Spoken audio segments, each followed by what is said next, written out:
From the nation's capital, this is the Fly Fishing Consultant Podcast with your host, Rob Snowhite.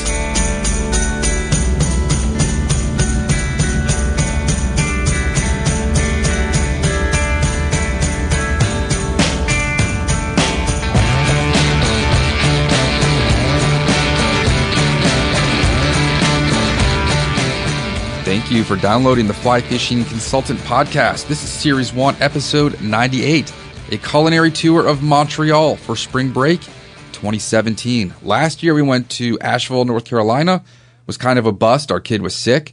We came home early, didn't get to do the things we wanted. This year we decided to go to Montreal. It's like going to Europe without having to fly there. We packed up the car on Friday before Good Friday. And we drove on up to Wilkes-Barre, and that's where I will start you in the next segment. This is not really a fishing podcast. There are some adult subjects, so kids, you may want to turn down the radio for some of these. The food was amazing. Could not have been a better vacation. Take a listen, enjoy, and you're going to hear some random recordings from what the restaurants sounded like on the inside. These were what I imagine my AP art history teacher explaining. I'm going to look up the painting. There's a Renoir painting of people on a boat. Luncheon of the Boating Party, the Phillips collection. So she would describe what this painting sounded like. And I think that when you hear our French bistro lunch, you're going to know exactly what I think Mrs. Monroe meant when she said the Luncheon of Boating Party, 1880-1881 by Renoir. So that's it. I just wish we had better bread in America. Really do. Bonsoir. Greetings from Montreal. I had not planned on doing a podcast while I was up here, but I had one of those meals today, and I got to share. So this is a gustatory travel of Montreal, and the kid's taking a bath upstairs, so hopefully you don't hear that noise that just kicked on. It's April 9th, and we are at an Airbnb in Montreal in the Burgundy neighborhood. So we came up here on Friday, and it was a rough day. Art and I stayed up a little too late on Thursday, having some scotch and just talking, telling stories after TPFR board meeting. A lot of cool stuff coming up with TPFR. We got some great new hats, we got stickers, and some other stuff I can divulge down the road. But needless to say, I woke up with what I'm calling my last hangover ever. I'm 40 now, and it's time to change some things. A couple hours before we got in the car to drive up here, I got an email for a shad order, and the client, the customer, didn't exactly specify which shad flies. So I tied up what I could, called him, left a voicemail, tried to get him to contact me back before... What? Oh. My goodness, seriously. I just had to go upstairs to show the ladies how to use a bathtub plug. All right, so I've got a client, and he's got about 2 to 3 dozen flies, and I tie up a bunch of 1-inch clousers, a couple of shad puffs.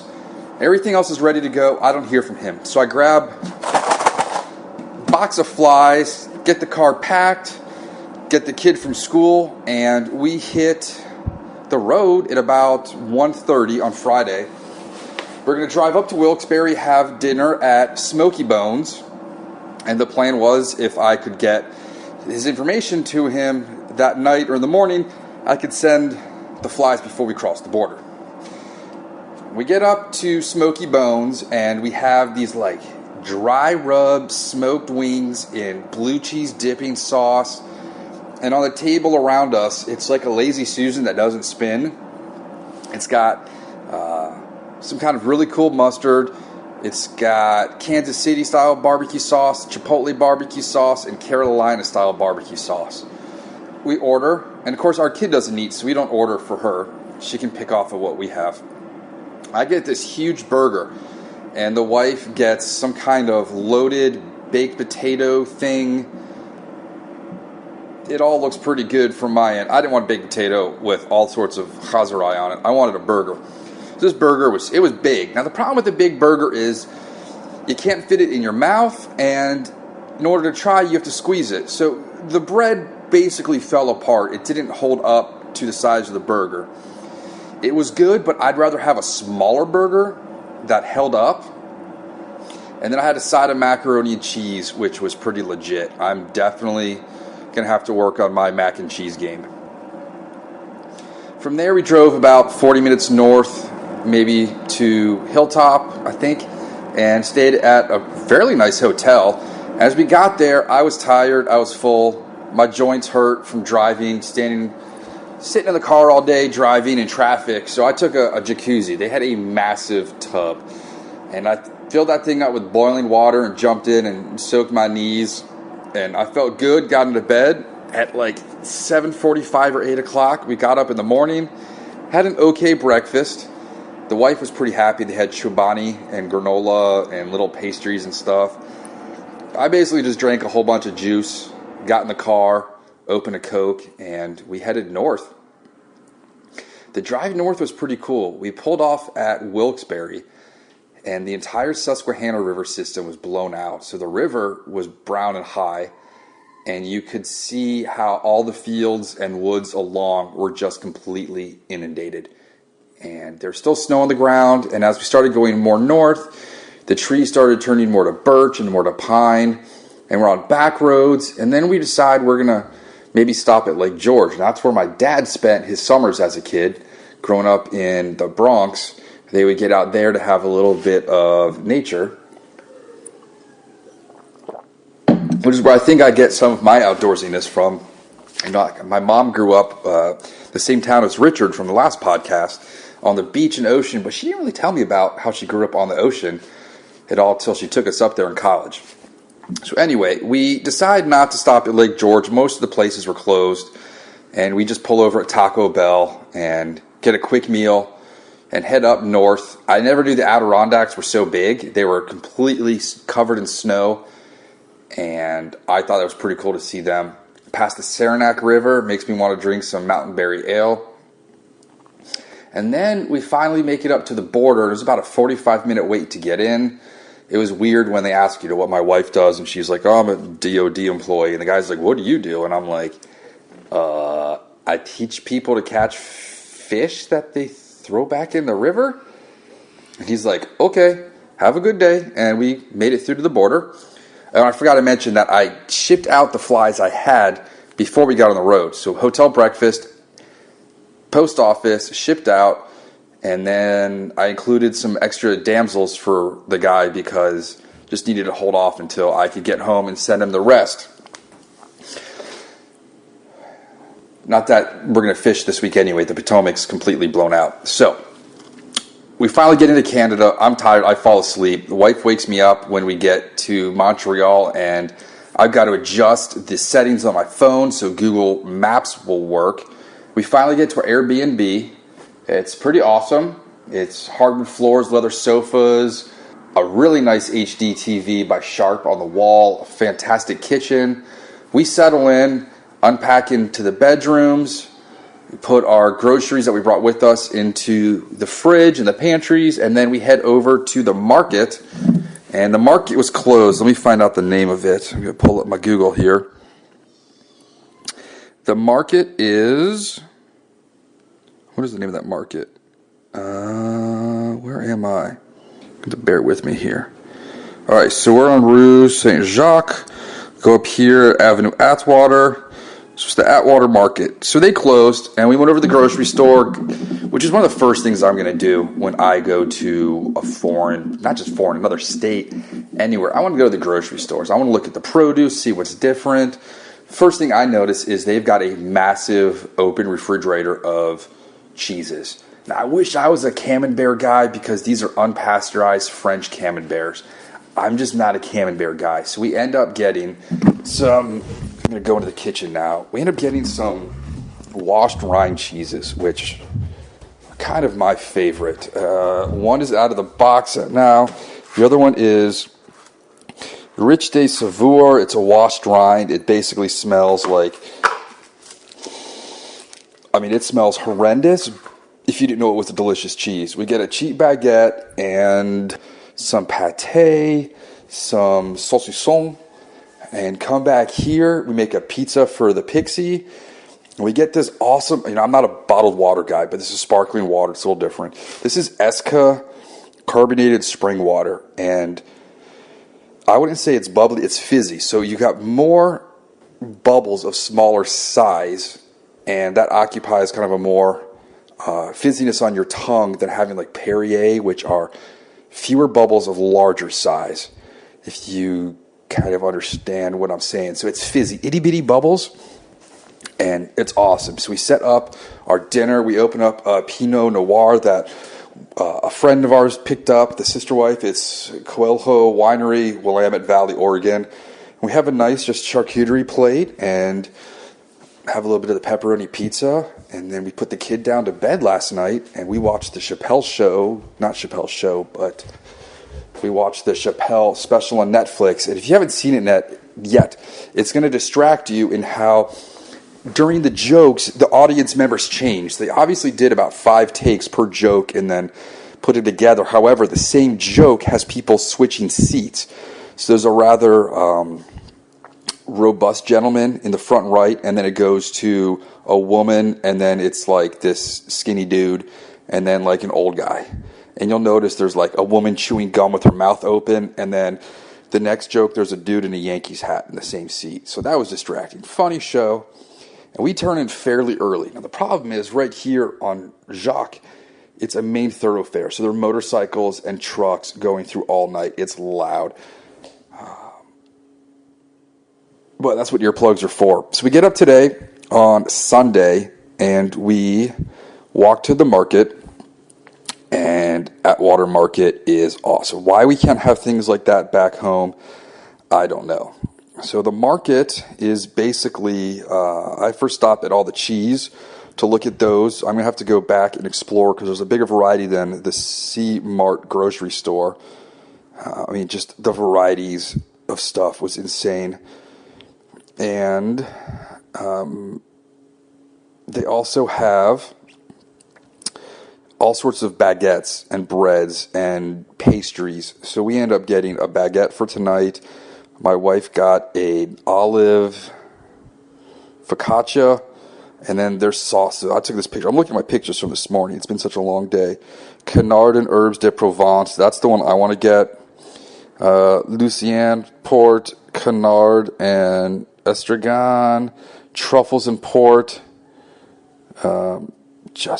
Insane amount of variety and types of foods. Epinard, Capri, Cinque Poivre, Tomate, Polonaise, Chorizo, Sanglier, Agna o something. I can't tell. They're awesome. And then you walk in the other hallway, the non-cheese and meat one. There's also a pasta person. There is just flowers. And if there's 2 smells I really love, walking into like a coffee store that grinds coffee and roasts it, and a florist shop. Those 2 smells are incredible to me. So we get our breakfast, we come back here, and we lay everything out. I open up now you're going to laugh at me, I found Philadelphia cream cheese, garlic, and herb cream cheese up here. I haven't seen that since about 2001. It basically is like Boursin, but at half the price. It's a little more dense. So I had some of that on focaccia and baguette, and I had an ice cold Coke because I didn't have coffee. And we just meal. The kid eats some pepperoni pizza and orange juice, and then we head off to the Botanic Garden for the butterfly exhibit. The Botanical Garden was maybe 7 miles away, and I probably took 200 pictures on my iPhone, and I don't know how many on my DSLR. You basically walk through different ecosystems from like tropical rainforest. There's one room that's succulents. There's one room that's all sorts of food. They have like jackfruit and vanilla and star anise and allspice, all sorts of tropical things that we eat but don't know where they come from. So you can see there. Then we get to the open butterfly room, and there are hundreds, if not thousands, of butterflies just freely flying, drinking nectar from orchids and lantana and all sorts of flowers. The ones I notice most are like the blue morphos, the atlas moth. And if you sit still, these things will just land on you. So there's all sorts of pictures of us with butterflies landing on us, the people next to us. You could take selfies with these things. They're just chilling. And these atlas moths, they're the size of a Frisbee. It was absolutely incredible. It was very hot in there, and we're dressed for the cold. So you had to take layers off. The people watching was amazing. There was definitely one kid on the upper level who had lepidopterophobia, which is something that Nicole Kidman has. And I have a client from years ago, James. His wife freaked out when a butterfly flew into the drift boat. So there's a kid up there that just lost his S. But we spent hours in this one room just hanging out, and I was taking all sorts of close-ups of the scales and the flowers and their proboscis. It was amazing how these butterflies would close their wings, and the underside, the ventral part, was just dull, but the blue morpho other side was just brilliantly blue. And I actually chased a blue morpho in the Amazon when I was in high school, and I couldn't catch it with my net. So I could technically have had one in my bug collection, but I was just not fast enough. Caught a lot of bugs on that trip. I just couldn't get the blue morpho. These butterflies also naturally reproduce, so if you look under a lot of the leaves, there'll be eggs. And one cool thing about the heliconia that grew in there and the passion flowers, butterflies won't lay eggs on a leaf that's already got eggs. It's going to basically make competition for the larvae with another larvae. So these plants have evolved to have little globules on their leaves which look like butterfly eggs. So a female butterfly will go to another leaf and lay eggs on it, which will then get eaten, thus preventing that plant from getting eaten itself. It's pretty cool evolution. And then they have chunks of fruit out, so these butterflies will sit and just sip off grapefruit and oranges and bananas, and you can just sit and watch them. You can get so up close. They have no fear of people. And there are definitely people trying to pick them up and grab them. I don't know if they get to go through after hours and pick up all the dead ones that people killed. But, I mean, just hours and hours of watching these. And I'm going to have to pause now. It looks like our landlord is here. Oh, my goodness. How many times am I going to be interrupted? At least the dude's got, like, 50 pack of batteries in here. You're going to hear one fall off the table, right? Now, all right, so that's in case I run out of batteries. So, we left the butterfly exhibit and went over to the insectarium after, like I said, 2 hours in there. And I'm pretty pleased with a lot of the pictures I took of the butterflies. We walked through the Botanic Gardens, being that it's basically still winter up here. With snow on the ground, there's not much to see. But the insectarium was not the most interesting place for Kiersey. I thought it was cool. The wife thought it was cool. However, when the kid freaks out that she wants to go, you gotta go. So I took some pictures of the beetle collections in there. They had some damselflies whose bodies were about the length of a stirring straw for coffee you'd find at 7-Eleven. Justifies the length in my Snowhite dragonfly. I also saw some giant dragonflies in there. Got to hang out with the leafcutter ants. Haven't spent that much time with leafcutter ants since I volunteered at the Insect Museum at the Smithsonian in college. Got to see giant water bugs. But mostly it was a beetle exhibit. Now, granted, if you've listened to this podcast for the last 7 or 8 years, you remember that God had an inordinate fondness for beetles. So there's more beetles than any other type of insect out there.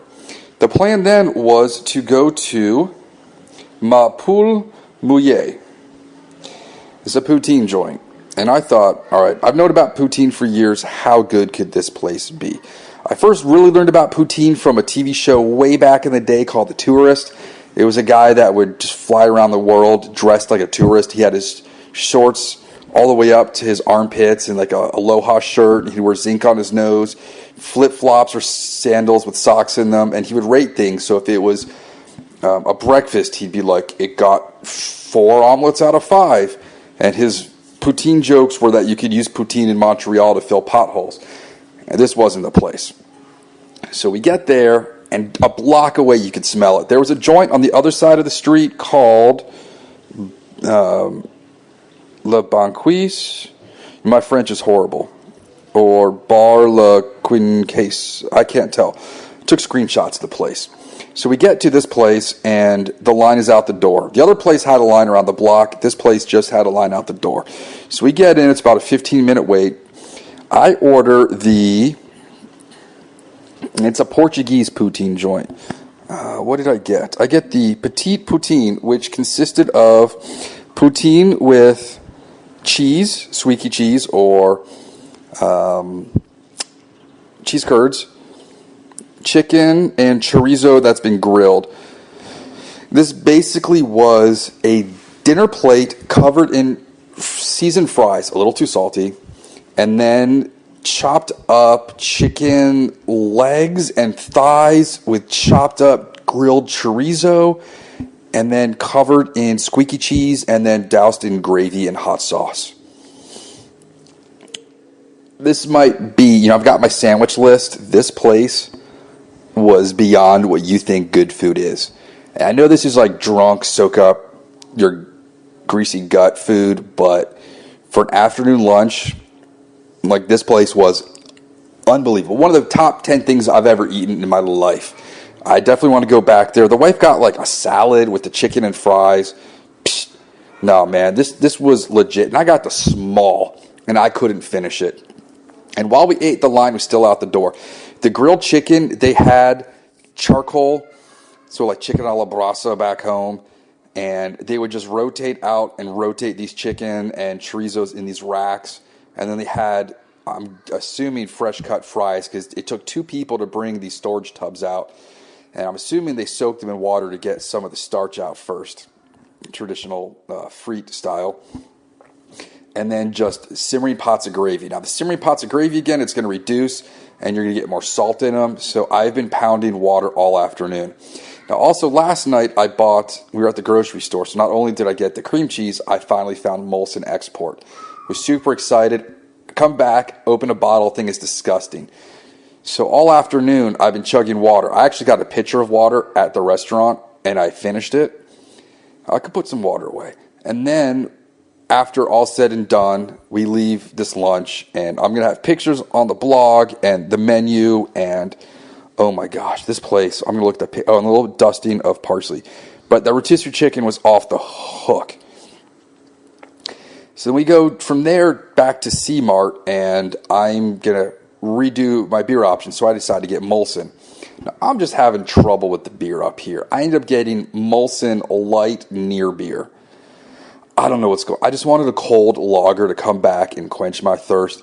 Instead, I drank a huge bottle of the sparkling water.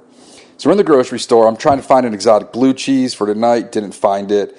Get some Smarties, not the hard candy that tastes like dried toothpaste. I'm talking British Smarties that make M&Ms taste like poop. I mean, M&Ms are pretty nasty anyway. Mars is just dirt cheap chocolate. But this stuff is amazing. And of course, the Pixie's obsession up here, her whole vacation is about Kinder Eggs.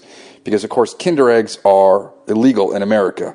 I had a German client once laugh to me that there's a sign in Germany that says legal in America, and it's a picture of like all these crazy guns, and then underneath it a Kinder Egg. Now, if you don't know what a Kinder Egg is, it's basically like a hollowed out chocolate egg, and on the inside some kind of cheap toy, but apparently kids can choke on them, and that apparently is more dangerous in America than guns. So the German guy thought that was funny.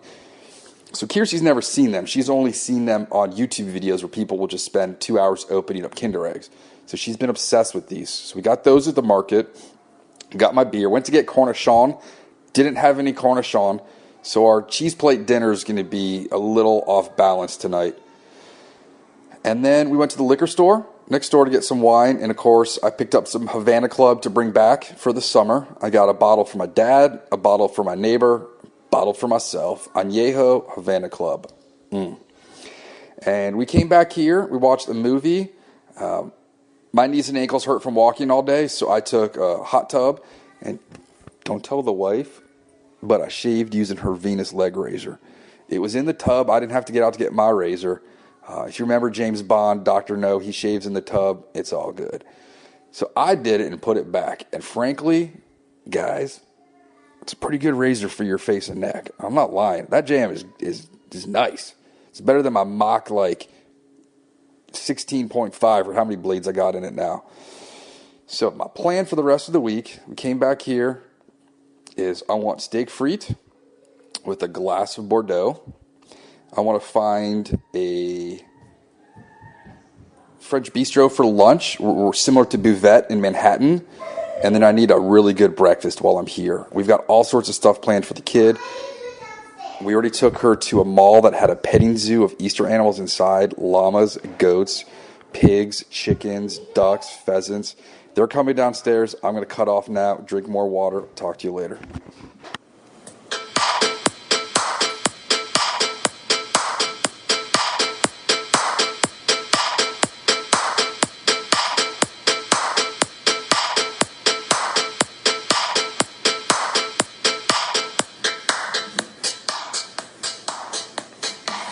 Let's get y'all caught up on today's events. So today, it's 10:11 right now. It's been a long day. Let's get you caught up. So we went to Old Town today, and our goal was to walk around and basically just see what Old Town Montreal looks like. And we started off with an Uber, and that dropped us off at the cathedral, and we walked downhill or towards the St. Lawrence River, and we were just walking around checking out all the sights, and it was we had the whole place to ourselves. And I decided I'm going to look up where Garde Manger is, and I plan on going there tomorrow for dinner as it was closed today. That is from the TV show Chuck's Day Off from the Food or the Cooking Channel, not the Food Network. And I'm looking through the windows, and all of a sudden a guy pops up, and he disappears. I'm like, all right, what happened? So then I go back to the window and look in, and the guy opens the window, and he's got on this Civil War hat with shoulder-length gray hair and a beard, and one bottom tooth just sticking up, like it's a corn kernel, just behind his lip. And we start talking, and he tells us it's closed. We got to come back at 6. Definitely got to get reservations, but it's closed today, being that it's Monday. Gives me the card for Garde Manger and the other restaurant, and then he closes up the window and disappears. We're like, all right. And then we start walking down the street, and all of a sudden, he's behind us. And we start talking. Now, his English is kind of broken, and my wife can't understand his French-Canadian accent. She speaks French from the country, France, not French-Canadian. So we start talking, and he explains that he works for Chuck, that Chuck saved his life, and he was on a TV show episode, and I said, Dans la Rue? And he didn't know what I was saying. I said, that was from the In the Streets episode.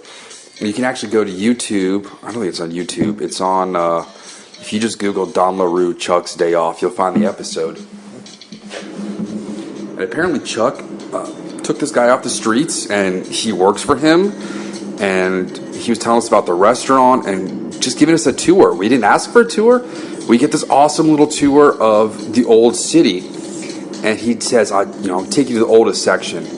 And in most places, you'd be a little sketched out when a guy you don't know, smoking a cigarette, hanging out of his gap-toothed mouth, says he's going to take you up this alleyway. And I'm like, you know what? Like I said before, I've been bit by a lion.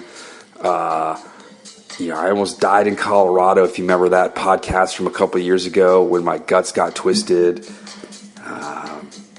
Some other ones I forgot to mention. Crazy stuff. But anyway, I'm like, what's the worst that can happen? It's the morning. It's daylight. There are a couple people out. Let's see where this goes. So I'm walking with him while the wife and the Pixie are in the back. And Pixie's like, I'm scared. And I'm like, just chill out, kid. See where this goes. He takes us, we're just walking down this narrow street, maybe 15, 20 feet wide. And there's a fence, like a long fence, gate. And he opens it, and I walk in, and he says, this is from 1640. And he's showing me these old city walls that are from 1640. So I'm in this, it's surrounded on four sides except for this little doorway cut out of a rock wall. And I'm thinking, I haven't seen something this old since when I was in Barcelona. There's some pretty old stuff.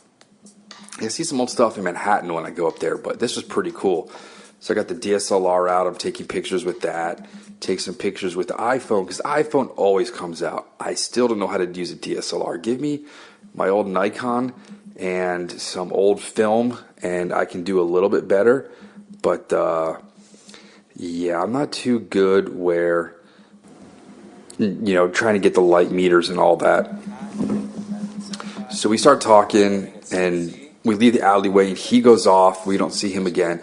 I wanted to get him on the podcast, but again, his English was pretty dodgy, and his French Canadian was pretty hard to understand. It would have been interesting, but it wouldn't have made, per se, good radio. So then we start walking around and around. We go down to the water. We're looking around. We go back uptown. And eventually we find our way into an Inuit art museum. And if you didn't know, by my belt buckle, I'm pretty interested in Inuit art. I don't know if it's from my parents visiting Alaska when I was a kid and bringing stuff back. We have a totem pole at my parents' house from a potlatch that my dad went to when he worked for the EPA in the early 70s. There's pictures of him with a full-on mustache and Jufro catching salmon, cohos, somewhere, I think in Alaska at the time. So we go in there, and they've got stuffed polar bears standing up. So I've got pictures of what the hair looks like. Polar bear hair is technically clear. It's not white. They've got minks and fox and otter fur and just pelts of everything and carved soapstone. And they've got stuffed wolves and stuffed caribou and wood carvings and clay and jewelry. They have narwhal, whatever you call the thing sticking out of a narwhal. And we got some crazy pictures of Kiersey in front of the polar bear. I mean, she's basically up to its knee because she's still pretty tiny. I took a selfie with the polar bear also. And I ended up buying 2 prints, one of loons looking at a full moon, and then one of a leaping salmon. And one of those is going to go up in the newly painted bedroom. I think the other is going to go in our, what we call the parlor room. So from there, we decide we're going to go meet Andrew Murphy. You remember him from, is it the Mackenzie Lodge? From the Somerset fly fishing show. He just happened to be in town. So he says, we're going to meet at this pizza restaurant at noon. And I'm like, fantastic. So let's walk around until then.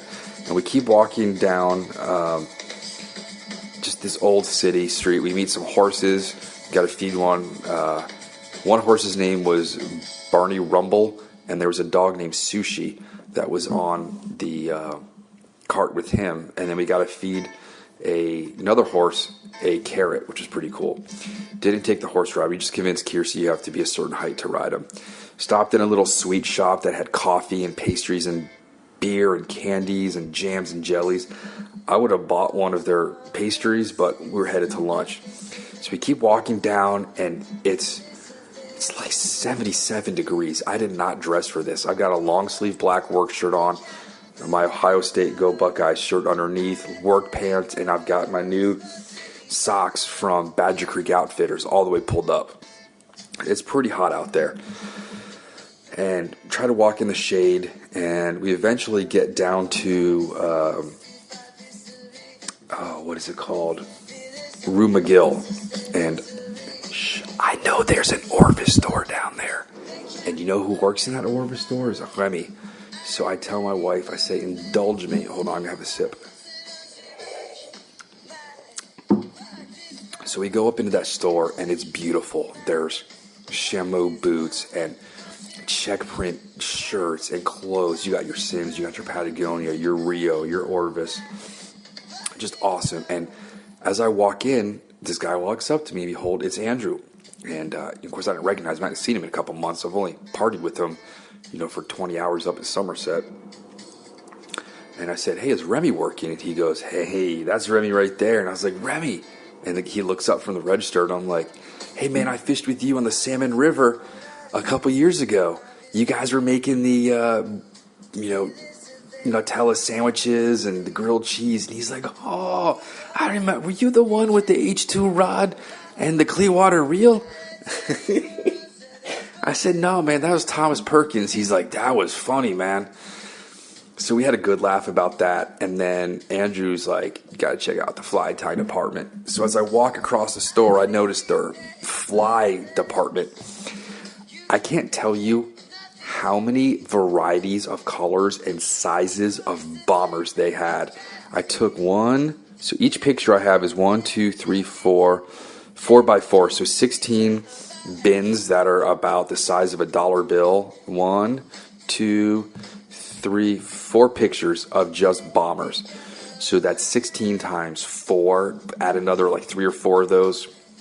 Minimal saltwater, minimal bass. Andrew said it's basically just salmon fishing is what they do up here.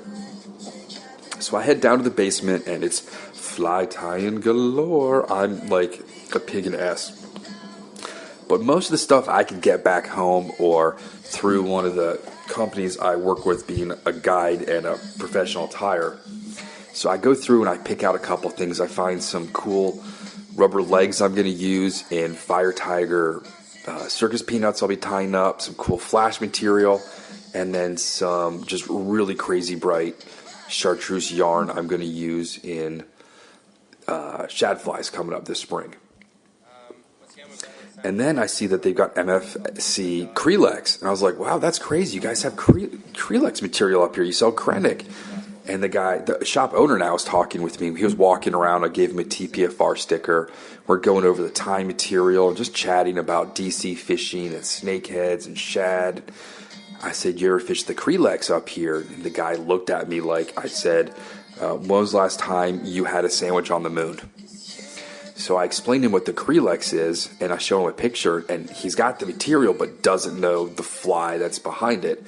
So I tell him about it, and he takes out some paper and writes down, and I see there's tutorials on here. Maybe the fish up here, Atlantic salmon, have never seen it. You might be onto something. So I eventually buy some material. There's a Winslow Homer. It was the art and artist of Winslow Homer. Now, if you want to go over, if you ever want to talk about pre-impressionistic to post-pop modern art, I can hold down a conversation, but I'm going to say my favorite artist of all time is Winslow Homer, and with our new room in our house, I'm trying to get a Winslow Homer hardback book about his work.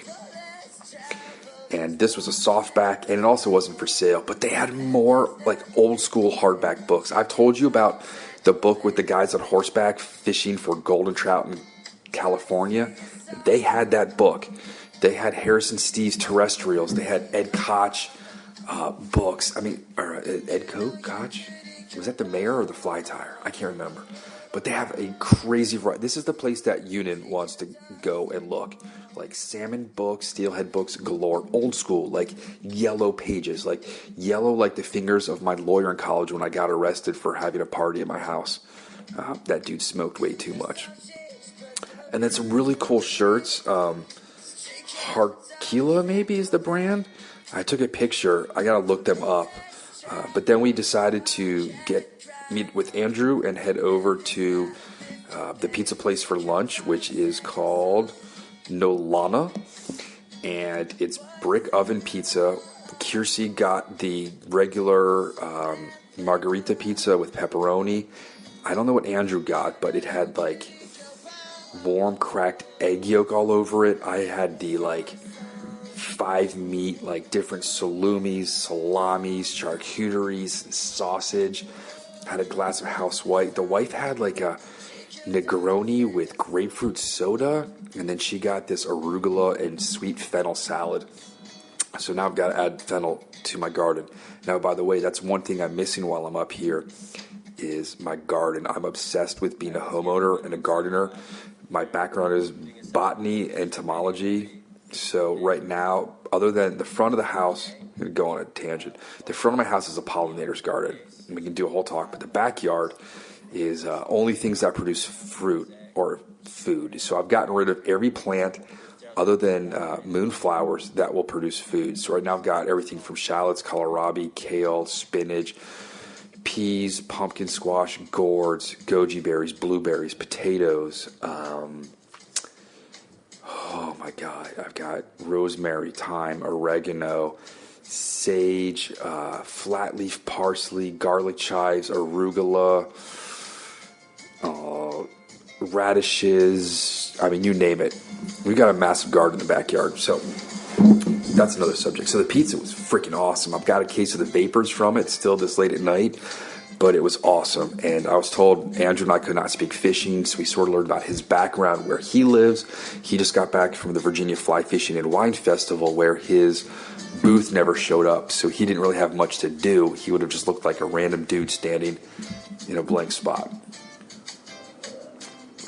He flew back this morning and was headed up to Quebec City. So it was just kind of serendipitous that we got to meet up in a fly shop and then have lunch.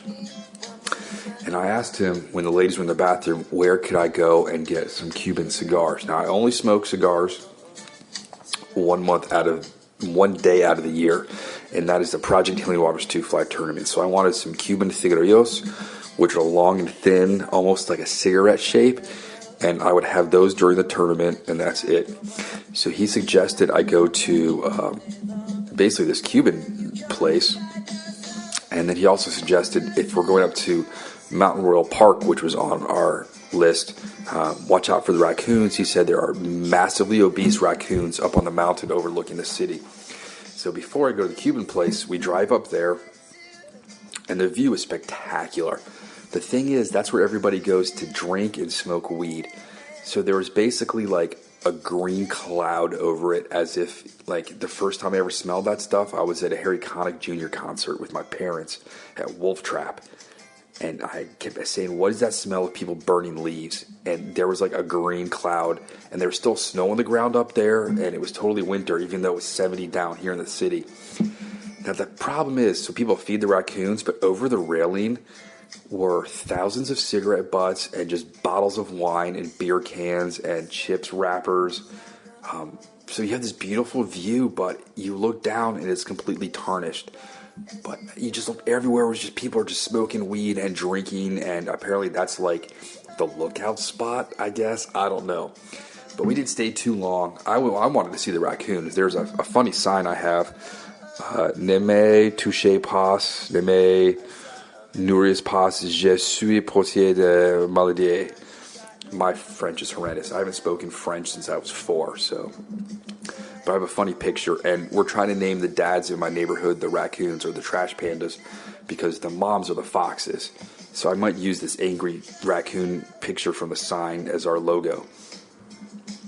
So we come down, take Kiersey to a park, and I'm playing with her there while the wife goes back to Atwater Market. She's buying those fresh dried cranberries that, of course, you've never seen anywhere, and she buys a bunch of like potted pâtés and local cornichon. And the cornichon turned out to be sweet cornichon. I'm convinced those are my new ones. The ones we get from Trader Joe's, I think, are the best, and they're a little anisey. These were sweet and So I go into the market, and I'm looking at all the cheeses I want to get on another day. And then the ladies decide they're going to walk back here, and I'm going to drive over to La Casa del Habano. It's a Cuban whiskey, rum, and cigar shop. So my first time driving in another country ever. And I immediately realized that our Google Maps one-way streets up here are not listed as one way. So as I'm adjusting the mirrors, and I had to put in the AC, and now it's 85 degrees, I realized I'm driving down a wrong way on an alley, and this woman, I remember she had a white car and a pink hijab on, and she looks at me with these bright eyes like, what the F are you doing? And I just kind of shrugged and like kind of point to my license plate, and she just shook her head like, moron. And I just turned a right down another alley and eventually made my way up there. But I'm realizing I don't like driving in cities. There's too many things. You got to pay attention to the lights, the pedestrians. The amount of potholes here is horrendous. I'm assuming the weather they have. So driving around is crazy. It's like bum, bum, bum, bum, bum, bum, bum. So I finally find this place. I park. I can't make out what the parking signs say. So I park, I run in, and I just tell the guy I'm here for a little box of Cuban cigarrillos. He takes me into there's like 3 walk-in humidors, and he needs a key to get in each one. And we go through them all, and I decide on, I don't know what it is. I'm not even going to talk about it because don't want to promote cigar smoking, even though I talk about tobaccology. If you're going to do it in moderation. Everything in moderation like this. It's good for you a little bit, but not too much. So I get the box. I pay a little more than I wanted to, but I figure you only live once, and I want to know. I used to smoke only JR cigars. I want to know if the whole Cuban thing is really that much better. And I drive back here, and the Adams Morgan looking neighborhood I passed through was amazing. I see all these bars and outdoor cafes, and there are so many motorcycles and bicyclists and bike-only lanes up here, and there's just a lot of really good-looking people up here. The dudes in their suits are just put together, well-groomed. The women are all dressed to the nines. I don't know if they're going out for drinks or from work, but people aren't wearing the athleisure up here like they do back home.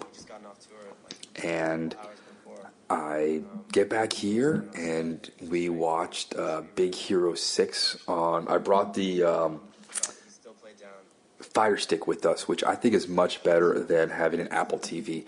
So we have our Netflix on there. So we watch Big Hero 6, which is an awesome movie, and then put the kid to bed, and we finish her pizza.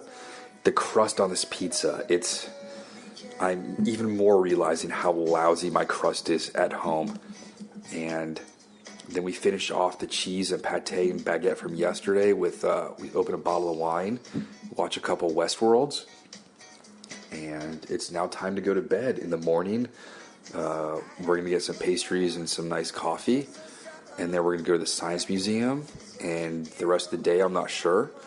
And then I'm going to shower, shave, and put on some nice clothes, and I'm going to get dropped off at Garde Manger for dinner. You can hear in the background right now some Bedouin sound clash. I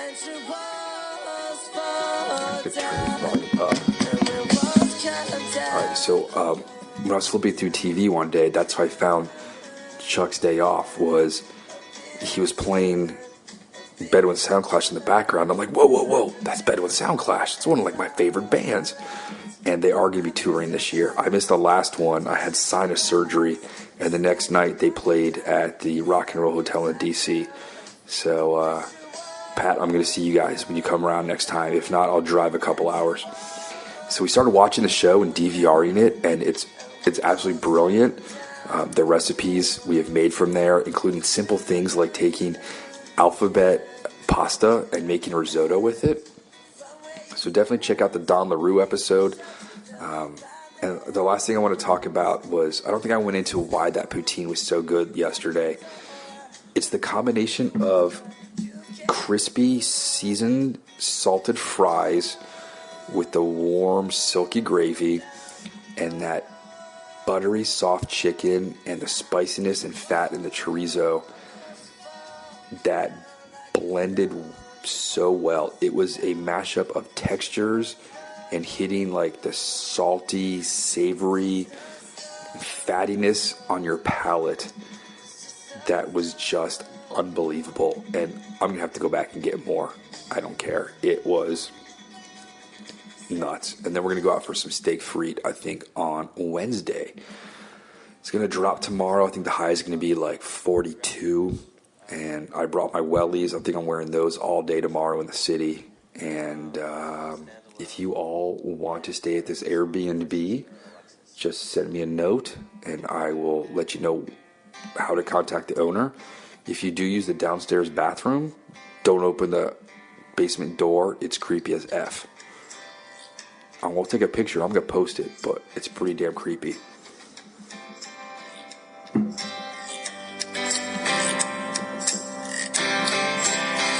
Sister down on the floor. Enemy is at your door. She's during her civil war. Alright, so I'm standing out here on the corner of Rue St. Paul and Rue St. François Xavier. I was going to get a seat at Garde Manger for the evening. I called and left a voicemail. and we were just at the Science Museum, and I left the Science Museum to walk over here, and as I'm approaching, walking down the street was the homeless guy from yesterday. So I waved him down and said I was the one with the little girl yesterday, and I can't understand a thing he says with his French, but I asked if I could get a seat this evening, and we walk right up to the restaurant, and he takes me in, and Chuck and the executive chef are talking. I asked the guy for a reservation tonight. He says either at 5:30 sharp or very late, and I couldn't stay too long, and I said, no worries, it'll be a quick in and out, and I told him I was the one that called earlier, and he crossed me off his phone list to call people back. This is the guy at the front, and I got a reservation for tonight, so I'm going to go get all cleaned up and nice looking and have a little dinner and cocktail by myself, and then try and get the wife reservation for tomorrow. I feel like a total tourist going there. There's a guy taking a picture of his wife out front right now, and then I was quickly hustled out. I don't think people are allowed in during the day, so having that connection with the guy was very nice, and I think they gave him a check while I was in there, which is even better. And we saw the guy just cleaning the streets yesterday too. He had a little dustpan. So now we are on our way to a Middle Eastern restaurant where I'm going to destroy a hummus platter and some falafel, and the wife is going to get some eggplant sandwich stuffed pita. That's it for now. I'm going to keep you abreast. I'm definitely not taking pictures of my food in there this evening.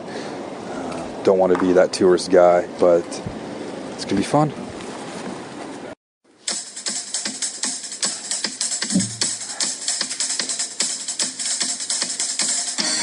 Wake up call, Monday afternoon.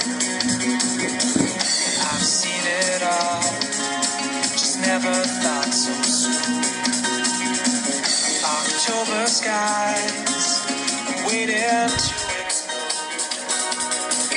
I close my eyes to watch the days and never know. I've never seen New York City. Well, that is the Montreal band Throwback. I'm back at the Airbnb. Let's talk about lunch. We stopped at Sumac, which looked very much like the Butcher and the Bee in Charleston, except it's Middle Eastern. Food's on the wall, all in French, but you know what I can tell anywhere I go is the word falafel. Falafel is one thing we don't have enough of here in the States. I'm not in the States right now. Back down across the border, and this song is called Border Crossing, is falafel. We need more falafel carts and stands on the streets in the States. So I get a big old falafel with huge fritters, and it's stuffed with all sorts of salad. And I gave all the crunchy stuff to the wife because I need room for garde-manger in 2 hours. And it was this just massive, home-baked, fluffy pita with tahini sauce and some parsley. I had to make sure it was not cilantro. And I got a cream ale, and the wife got another like Venetian spritz with homemade like sour mix with a sweetened soda water, and we got a hibiscus lemonade for the kid. The wife got a platter of like carrots, and eggplant and all the hummus and stuff that she wanted. And we just got frites for the kid that were dusted in powdered sumac. I don't see powdered sumac too often. We have it at home. I only know about it from the Afghan kebab place in Annandale, Food Corner Kebab. And we used to have it at this little Pakistani restaurant in Courthouse like 15, 16 years ago when we lived there in Northern Virginia. Now it's like a bank. So we destroyed our lunch and then just hung out and talked to the owners or people working there. I wasn't sure. And we got proportions for the cocktail so my wife could remake that at home.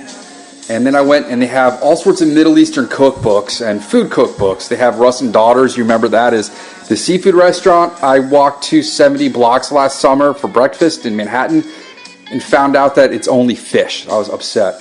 They had Zahab, which we have. They had Jerusalem, Otolangi, plenty more. A bunch of other Middle Eastern, Lebanese, Israeli cookbooks. And we hung out and talked to the wait staff just about our visit. I told one about the Ma Poulet place, the Portuguese poutine, and she was pretty ecstatic. And then we discussed going up on the mountain, and apparently it's called Tim Tam, where everyone's up there smoking cannabis and partying. This is what it says on Wikipedia. I'm sorry, Tam Tam. Tim Tam, or the Australian cookie. Tam Tams is the informal name of a weekly free festival around the Georges Etienne Cartier Monument in Mount Royal Park in Montreal, Canada. Its name is an onomatopoetic referring to the drum circle that forms the focal point of the gathering. She said, if I want to see the raccoons, I've got to go up there at dusk, which I want to do before we go. And speaking of wildlife, the squirrels behind us are massively fat. They look like bowling pins with tails. And one of them looks just like the mongoose that ran up my pant leg in Namibia. And that was a bizarre experience. And then that thing latched on to my camera. I'll be right there. All right, I got to go. I got to change. They're at the door.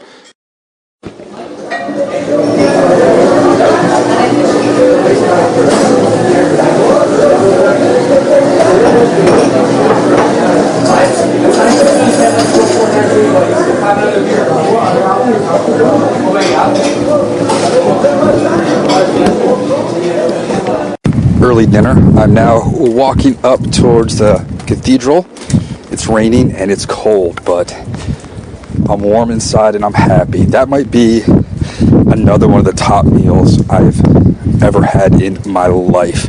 So I get there at 5:25, and it's early. I don't want to go in yet. I'm not sure if there are like a line forms or when the door opens. I step into this little alcove here.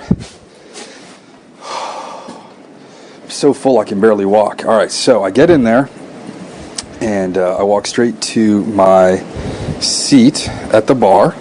5:30 sharp, and it's fairly empty, and I'm the only one at the bar, and my bartender is Turp, T-U-R-P, and he's a big Habs fan, and unfortunately I can't hold an NHL conversation right now because I really don't watch the games because we don't subscribe to Comcast Sports back home. The playoffs start this week, so I will be going to people's houses to watch those. And it's amazing how Turp can go back and forth between English and French like it's nothing. I felt like a complete rube in that restaurant with all the wait staff with perfect English and perfect French. And I sit at the bar, and he asks what I want to drink, what's my type, and there's only about 4 drinks listed on the menu for cocktails, and he says, are you a clear guy or a brown liquid guy? And I said, I'm going to go, he said bourbon, so I said, let's go with the bourbon drink. So he kind of makes me like a Montreal old-fashioned up here. And it was absolutely phenomenal. So while I'm sipping that, we go over some of the things not on the menu. There's all sorts of seafood. They have fresh, I guess, king crab legs from maybe New Brunswick. It's very sweet. They have razor clams diced up and reduced in a white wine sauce, served on the actual razor clam shell, and oysters. I decide I'm going to go look at the menu, which is either in French or English, and it's in a chalkboard on the wall. And I decide for my starter, let's see, I got the orecchiette, veal sausage, demi-glace, and crotonnaise. I'm not sure what crotonnaise is, and I used to be fairly against veal, but these days, modern farming is a little bit better, and I'm pretty sure that Chef Chuck and his assistant, his chef de cuisine, are probably gonna, get them from a nicer place. The chef de cuisine is, what's his name? I'm blanking on it. I'll find that in a moment. His executive chef is, and you can follow him. I'm looking at Instagram. Christopher Merrick, 5 Iron 420. So I get that, and while I'm waiting for that, and I'm finishing up my cocktail, I said, you know what, let's go with some oysters. I order 5 oysters, and they come out with shallot mignonette, freshly shaved horseradish, Chef Chuck's own habanero, or this time it was his jalapeno hot sauce, a huge lemon wedge. It's all on a bed of crushed ice over seaweed. And I put a little bit of horseradish, mignonette, and hot sauce and slurp them down one by one, just savoring the brininess and the texture of the shallots. It was incredible. I finished those, and I took my time eating them. Ordered another round. And these are probably some of the best shucked oysters I've ever had. Like, not a piece of grit in them. Not too cold to hurt your teeth. I'm a little sensitive to cold. But just absolutely stellar. And then comes out the fresh, homemade pasta, orecchiette, little dimples, with this char-crusted sausage and this rich brown sauce and chilies. This is what you want on a cold, rainy night like tonight. I would have been happier closer to the fireplace, but I was all good. And I ate each piece of pasta one by one just to savor the texture of that fresh pasta with the chewiness of the meat, and then you get this background of heat on them, and I just can't go wrong in this place. And it's getting busier. I'll play you the sound of, I recorded during each sort of before each entree came out, just how busy the restaurant get. By the time I left, it was absolutely packed. It was hard to hear people next to me talking. As I'm waiting for my dinner to come out, I decided I'm going to have a glass of red with it. So I decided I'm going to go with the glass of the Grenache blend. And Terp pours me a little bit. Hello. I'm just hanging out here. Is that good? All right. And so Terp pours it to me, and I take a sip. It's a little light and fruity. I like a more tannic, bold red. And I'm thinking something a little peppier would go with the steak. So I ordered anglais, which is a hanger steak. It's the one thing I can say in French.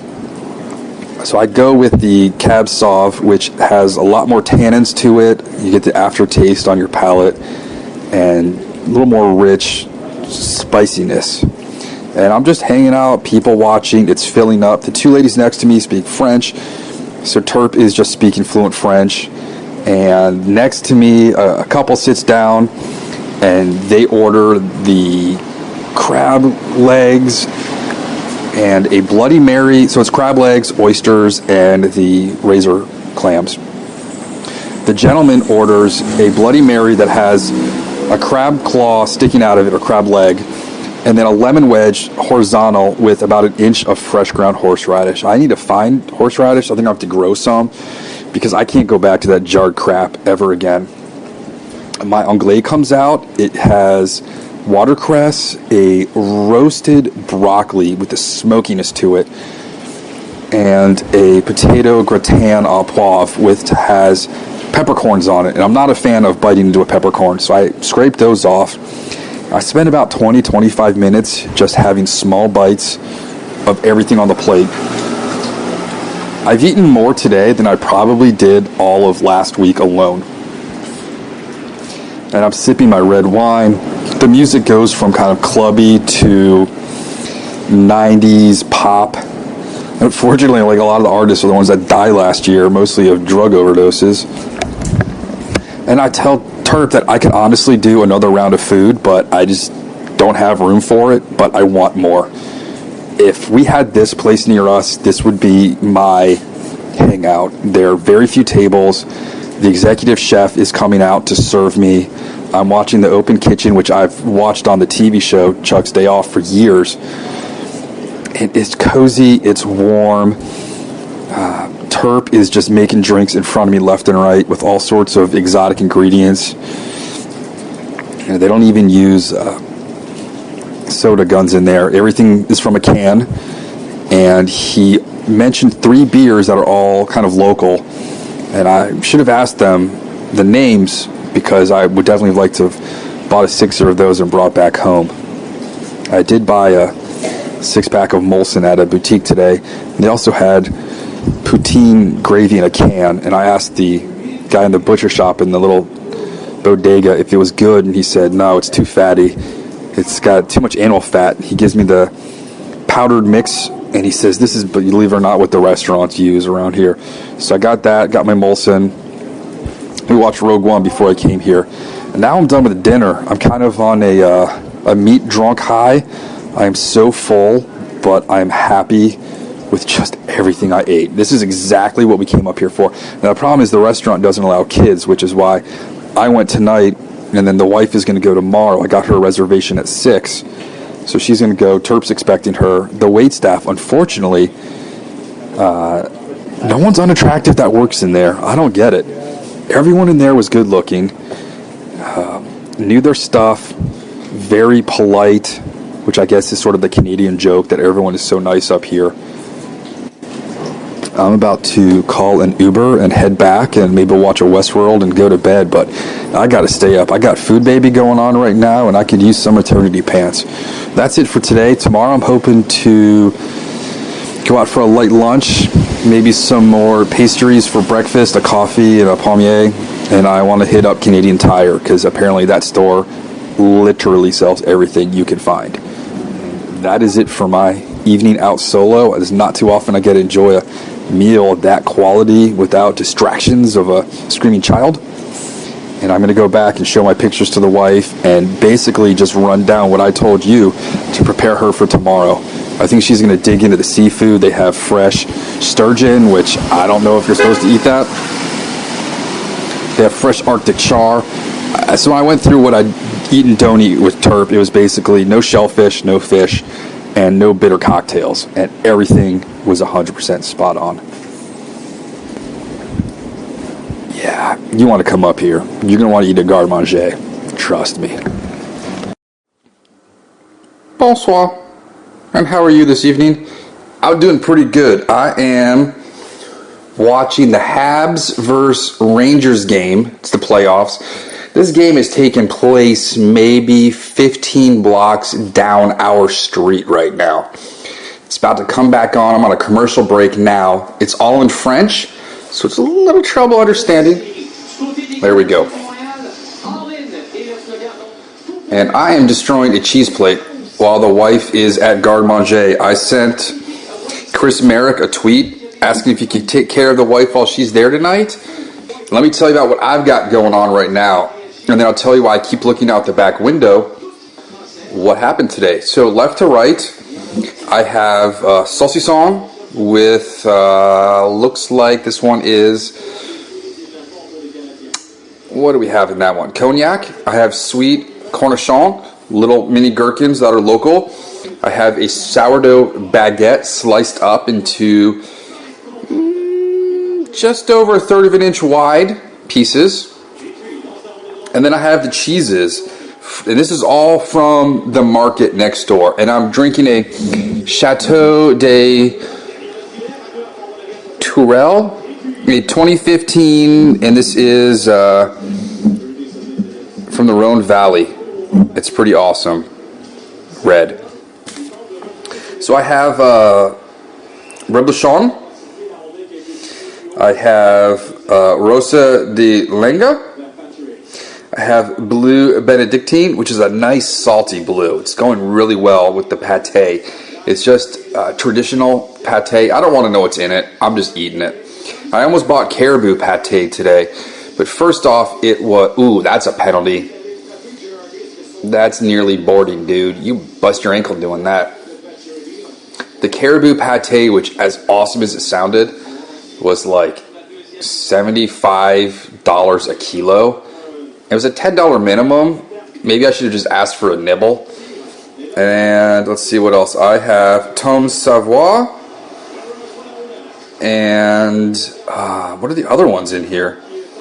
1, 2, 3, 4. Yeah, 4 cheeses, the pate, the cornichon, and the wine. And I'm just going to town on that. We started off the morning going to another mall which had a petting zoo in it for Easter. I'm assuming that's just a thing up here, and they are the cutest little French-Canadian children.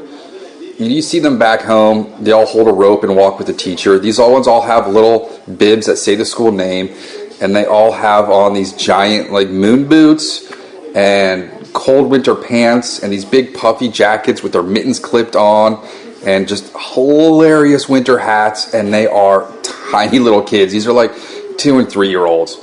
And at this petting zoo, they had baby goats, which I would almost trade Dr. Jones for because these things don't bark. They had sheep. They had the most magnificent peacock I've ever seen.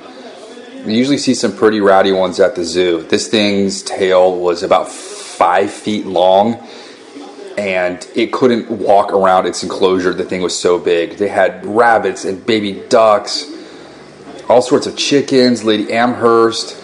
They had a gigantic turkey that did not like me trying to touch it. Every time I would get near it, it would tighten up its feathers and then walk away and stick out its... Oh, there's a fight. And another fight's about to start. Man, playoff hockey is not like normal hockey, and the Caps start tomorrow night. I should have brought one of my Cap jerseys up to wear since we're playing Toronto tomorrow, but I'm not sure if I get my arse beat in for walking around up here with that on. A couple years ago, I absolutely would have walked up here and talked smack back, but nowadays, seeing as I don't watch as much hockey, like I said last night, I can't hold my own conversation.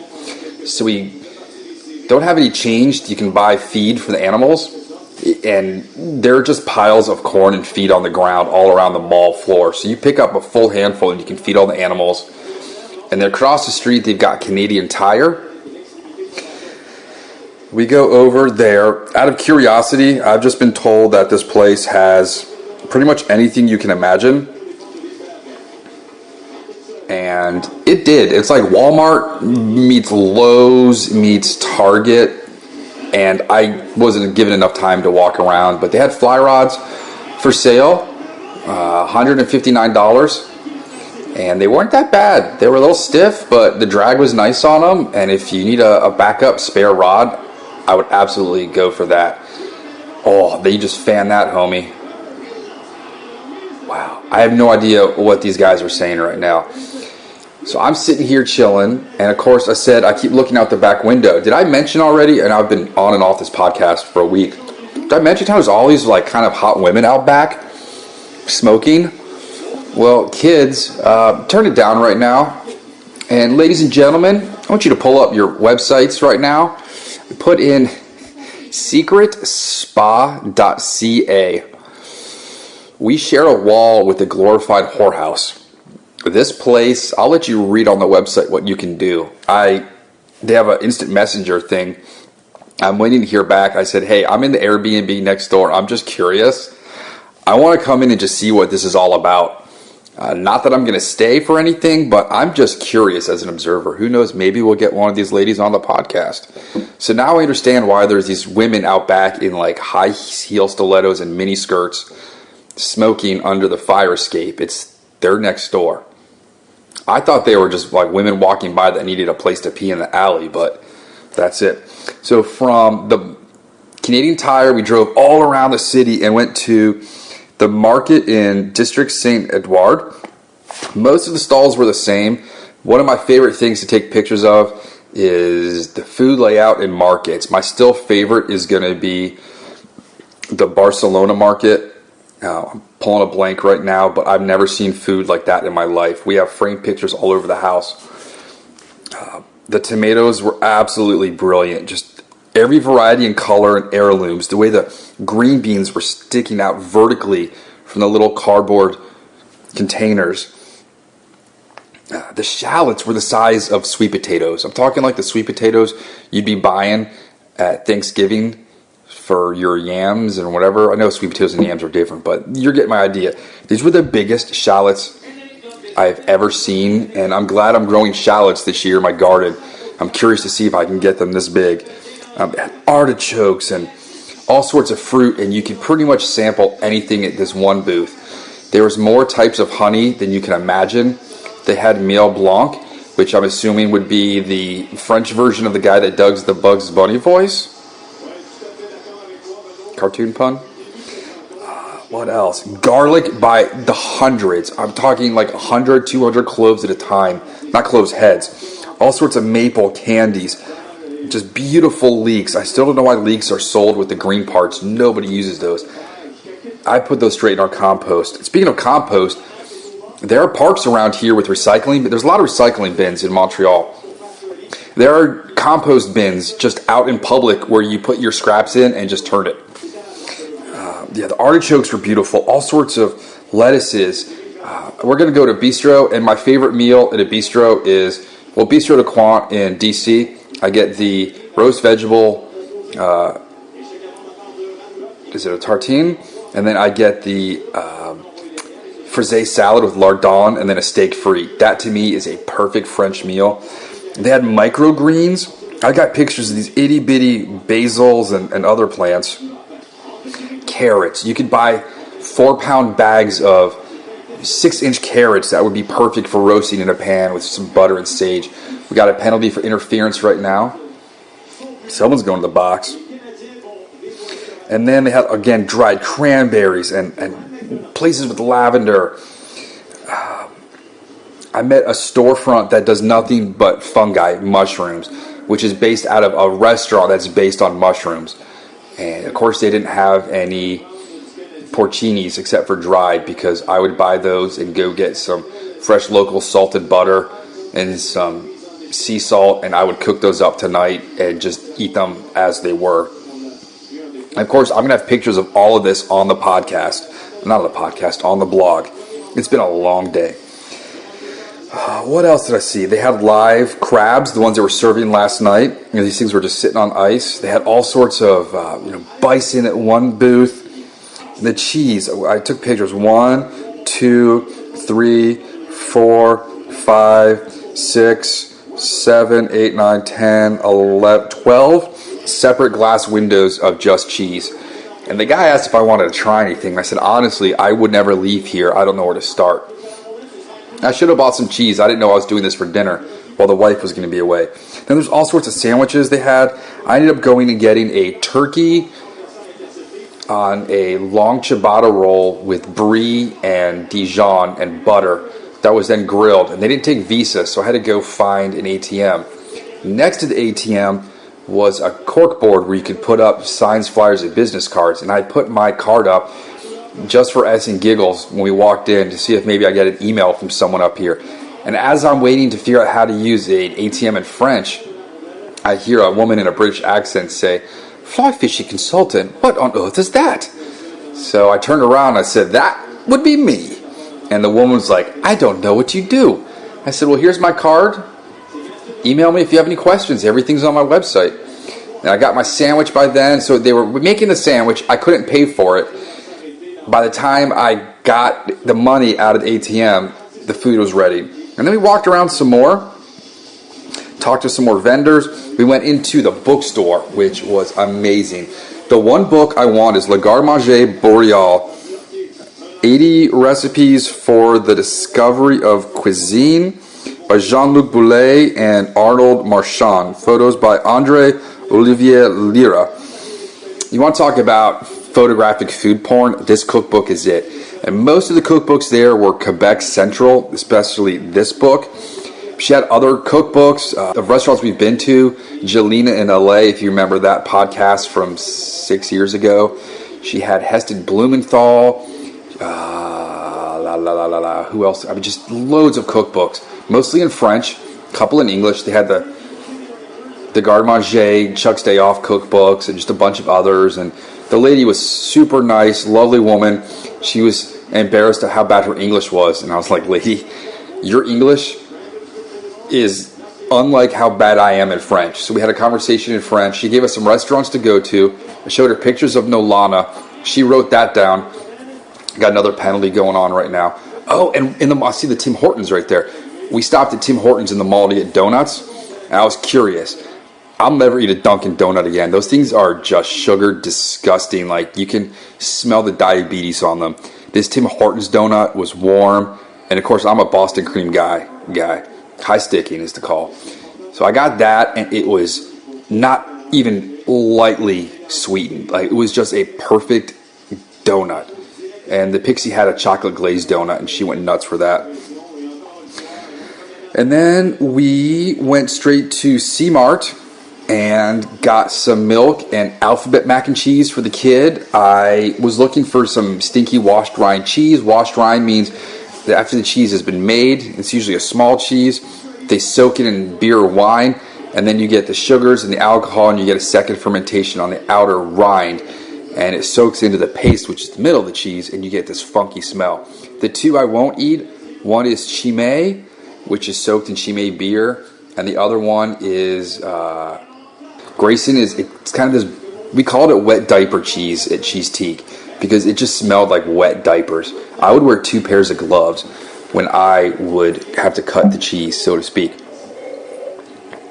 So we got our produce and goods there, and then we went over to SAC, which is the wine and liquor store, and we asked for suggestions for a inexpensive red wine to have with cheese and charcuterie, and the guy took the bottle we had picked and put it back and grabbed this one. And while the wife was hanging out talking to the wine guys, I discovered there was a darker Havana Club, and I'm not allowed to buy that. I would like to drink one of the bottles of Havana Club and bring back a darker one with me, but that's not going to happen. The wife is going to be in Nova Scotia during the two-fly tournament, so maybe she could bring me one then. And then we drove around, just kind of looking around. We're still decorating our house. We're looking for knickknacks and trinkets. Didn't find anything, came back here. We showed, I'm sorry. After SAC, we went across the street to Atwater, where I got the baguette and the cheese, and we got some Canadian candies at the bulk candy store. I got the red berries, which I've seen all over the place, but I only wanted a couple to try. And I bought blue baleen gummies, which are blue whales. So the baleen blue, Grand Pieds, they had Bigfoot, which were giant gummy feet. They had wild berries, real fruits. And then, like I said, we came back here, and the wife got ready for her dinner, and the Pixie and I watched Harry Potter, and up here, I guess it's Harry Potter and not the Sorcerer's Stone, Harry Potter and the Philosopher's Stone. And then the wife left, and I hung out with the kid, and I keep looking out the back window. I want to talk to those ladies just to see what's up, and I'm going to watch this game and go to bed early tonight. I think we're going out for the bistro lunch tomorrow, or to Papillon, which is Joe Beef's other stores. I will keep you up to date. I'm going to eat all this food right now. Too bad it's not a scratch and sniff podcast, because you'd be foaming at your mouth. I'm going to enjoy this. If I don't get gout tonight, I'll be very happy. Well, let's talk about today. What's today? Friday the 14th, Good Friday. And happy Friday to you. We're in Salamander Park right now, up on top of the mountain. And it's named so because the salamanders that live here, the blue spotted ones. So I am flipping over every rock and stump I can find, looking for salamanders. I'll tell you, the worms up here are huge.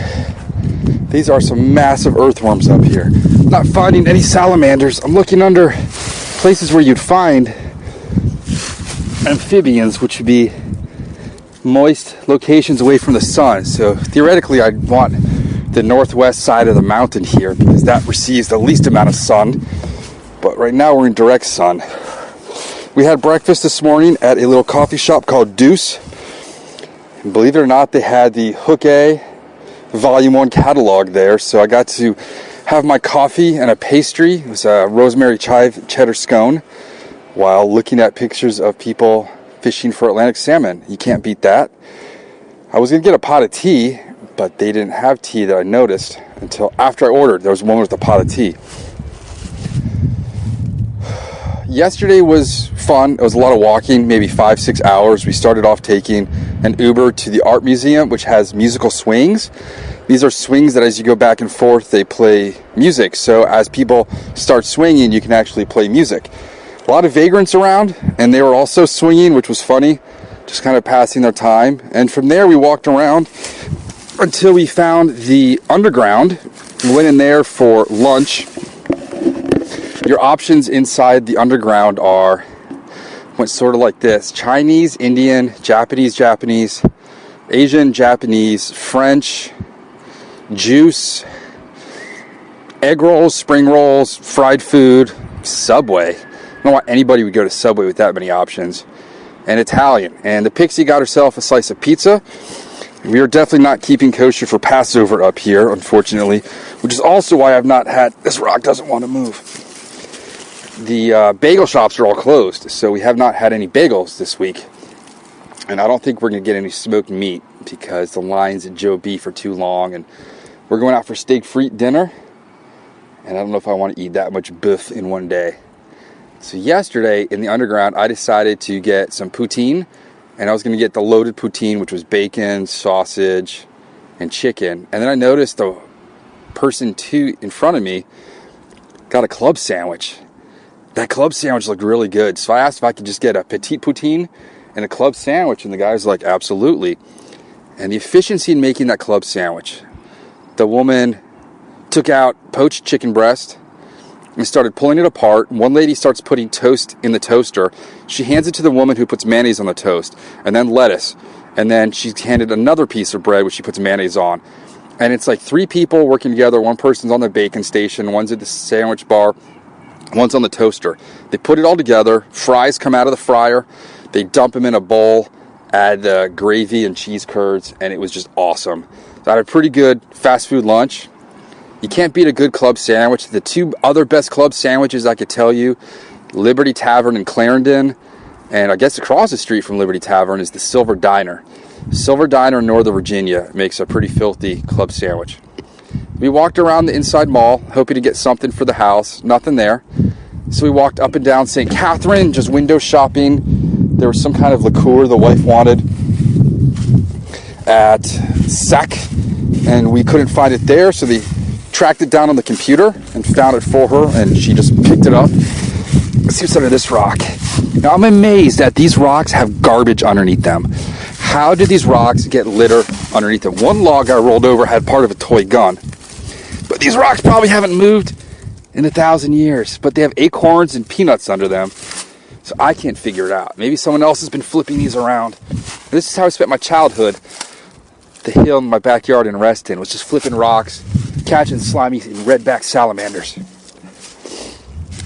The view from up here is pretty amazing. I can see the St. Lawrence. It's very pretty up here.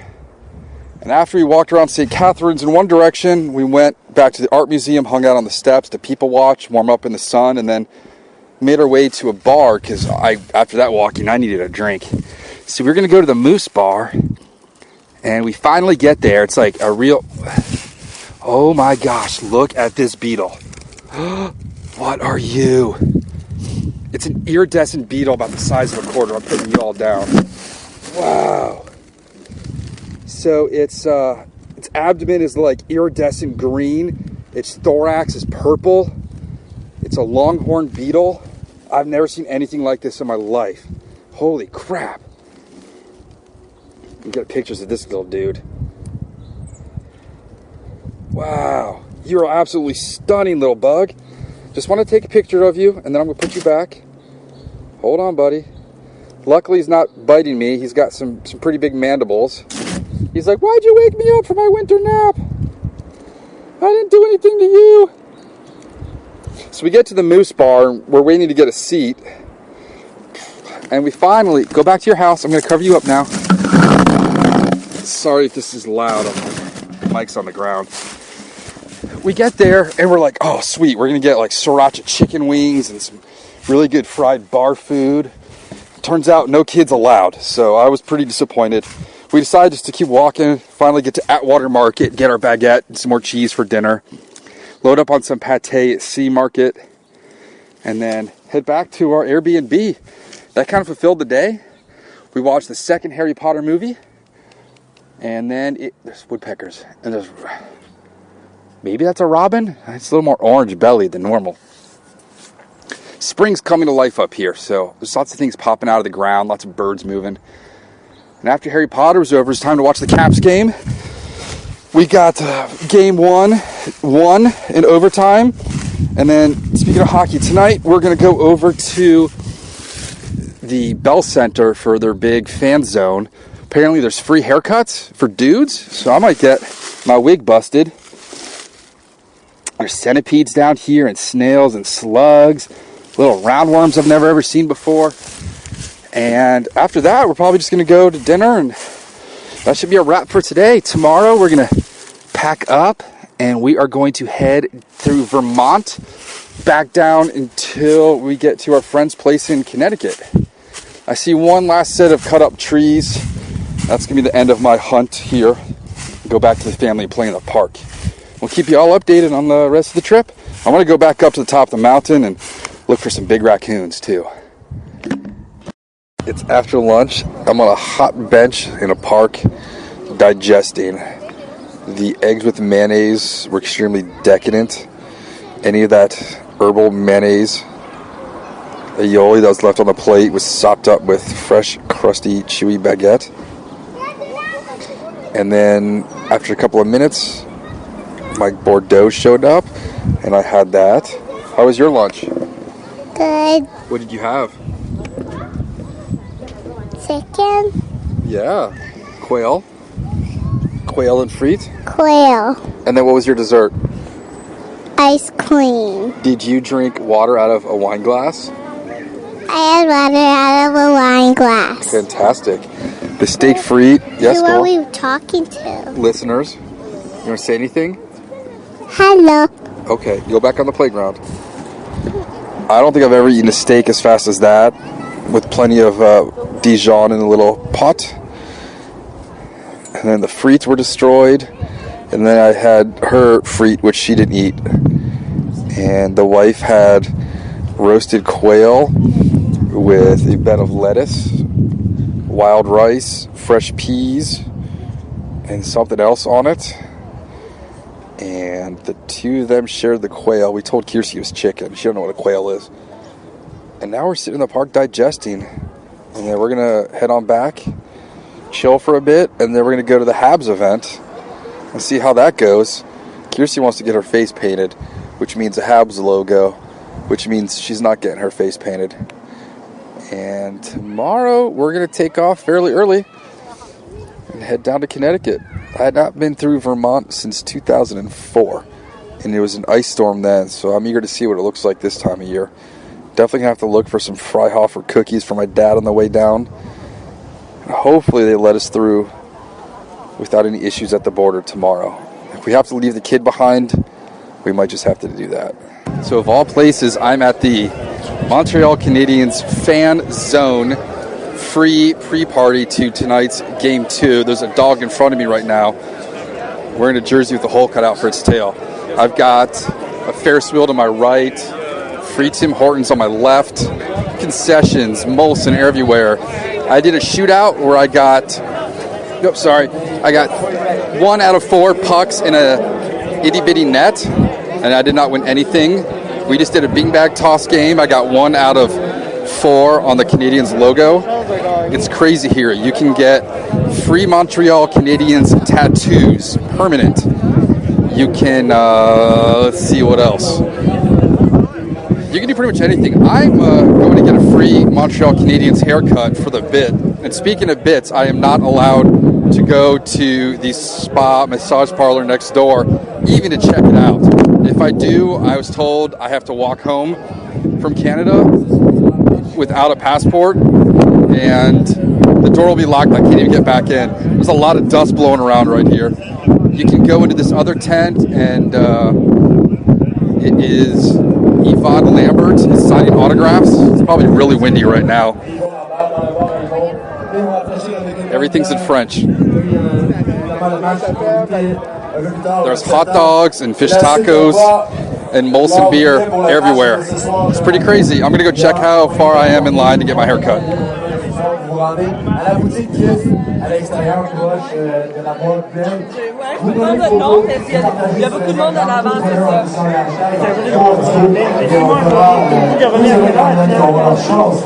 I just hope they don't put a Canadiens logo on my head.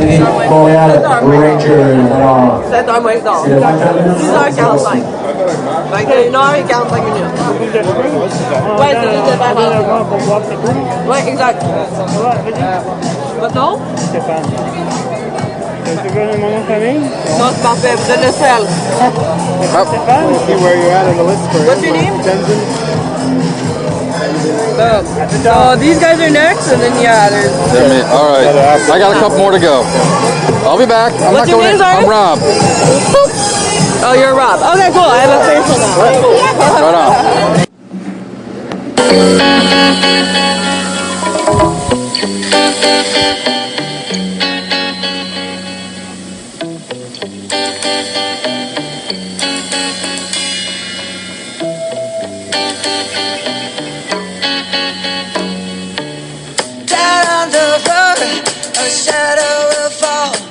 Right, well, we're back at the condo, or Airbnb, whatever you want to call it. I've got a fresh haircut right now. The wife told me absolutely, oh, the Rangers just scored on Montreal. I was told absolutely nothing allowed to be shaved into my head, which is a good thing because it took a long time for those guys to freehand shave the Habs logo in the back of these dudes' heads. I told him he could spray paint my hair whatever color he wanted, but they just didn't have time. There was one person after me, and that was it. The guys had to head back to their barbershop. That was a pretty cool event that the Montreal Canadiens put on.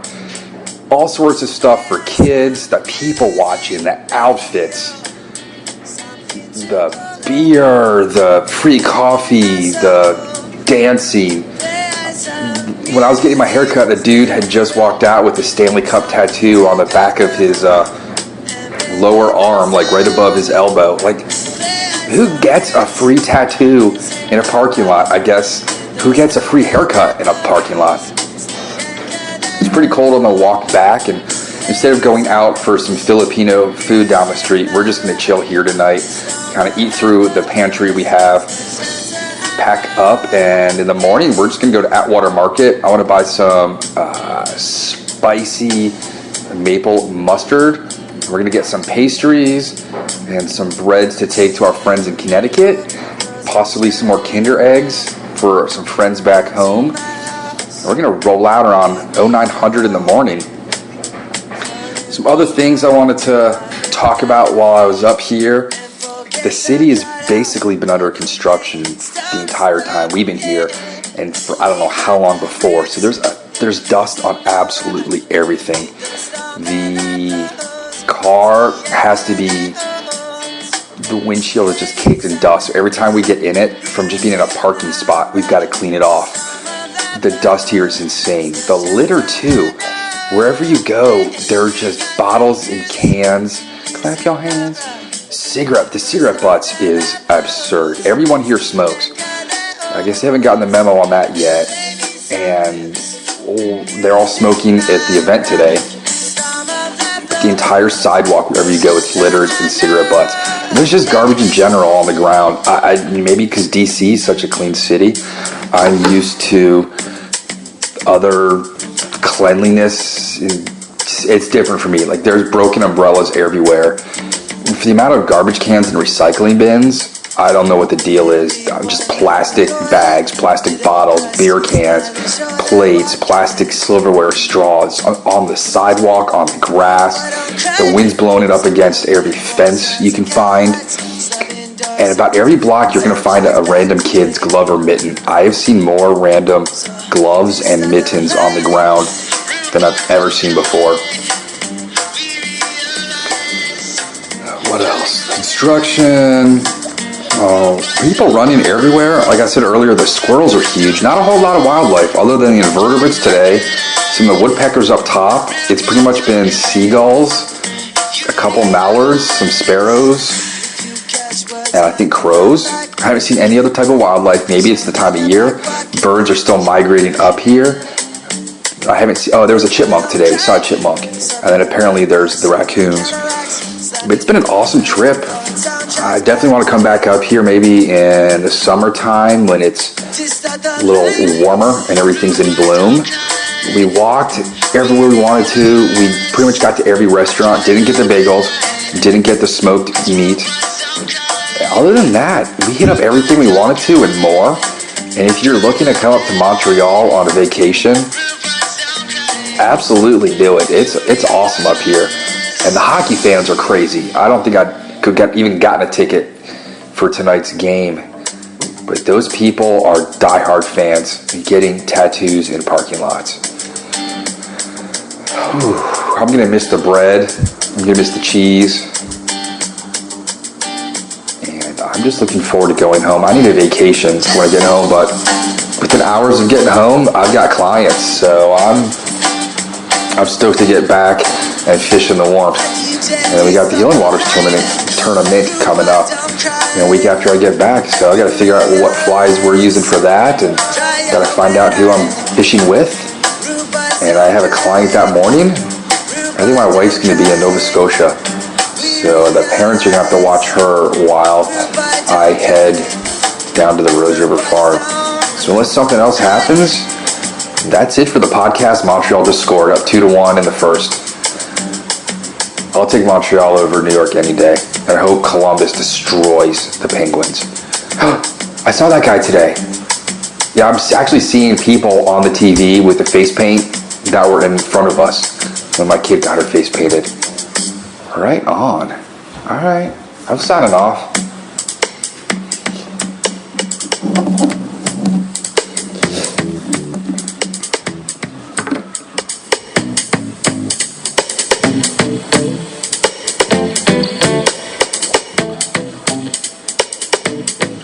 When the alarm goes off in the blue morning dark, you know it's 5 a.m. on the Pacific Rim. With your eyes wide blind into a bathroom light. The news line says China workforce boy, made of stalwart stock, made from the earth's own salt. Did you put your luck in North America? Well, it is 7 bills, 7 days to fills. Take it when you join the workforce boy. Join the workforce boy if you want some more. You might find me what you're looking for. Join the workforce boy if you want some more.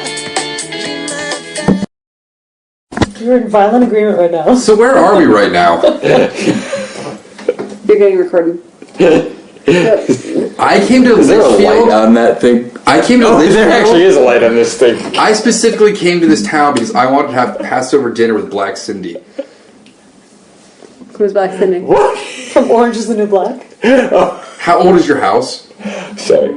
I forgot Have you that not seen show the was show? actually supposed to be 17. They never said Connecticut, they always said Litchfield. Right. You can't be shy now. Orange is the New Black is set in Litchfield. Yes. It is? Yes. And Black Cindy is a Jew. Have you not That's why I watched came it? to have No. Passover It's with good. her. I've heard about Oh, it. please. What year was this There's house like 5 built? episodes. Litchfield, Connecticut? I'm sorry, 5. 1734. They never say Connecticut. They always say 1734. And There's no how many prison acres here. do you own? 27. So a lot of 27 the, acres. Yeah. And you have a fairy farm in the background. And they go to Litchfield. Do Women's. many fairies. And you have a There's mysterious no prison here, though. bar The prison hanging in the is other room that actually nobody knows what it's in- for. Nobody knows what it is. Connecticut? Yep. It's So 30 lots minutes of the theories. other way. now, Helena, you either have a homeless man behind your barn, or is it a bear that's defecating? That was a big poop back there. Zach. It was Zach. All right, so if this Don't you place, mean Roger? let's go start off. So you first, I think you actually mean Raj. Who's Raj? Yeah. Who's Raj? when we first met you, your place was so small we sat on the bed to eat dinner, Oh, That sounds right. Yeah. and then you moved to the It was the second futon. That was the it was the futon. with the slight slant. You want to explain what the slight slant was? I do not. Okay. She doesn't know. What? Are you outing me after all these the years? books that used to be under the, So you'd roll a the certain bed. way? So one side of the bed was elevated, so you couldn't How do roll you up. remember this? Holy crap! No profanity. There's kids that listen, How do you remember this? Keep it clean, Barbara. especially. I remember Dolmas and Sierra Nevada Yeah, are a yeah. good pair. So Yeah, then that's you went okay. to the second oldest One of house in life's Cambridge. great pleasures. With Harissa. Yeah. The second oldest Your house in memory Cambridge. is stunning. I know. Unfortunately, Yeah. second oldest house in Cambridge. At Yes. least in that neighborhood. So now you had just an Cambridge, affinity yeah. for houses from the 1700s. Yes. Now the children took a bath tonight. Is that normal? How you heated the water? It's not an everyday. The water is occurrence. heated on the stovetop. It's usually by campfire. Okay. Wait, how many buckets did there were Oh my like god, how many was there? It Yeah, was- it it was was 20. more than It was that. like There 20. were 5 going, and I think we reloaded them at least 3 15? times. Yeah. So if do you ever see people in like orange jumpsuits running down the road? It says like do not pick up people.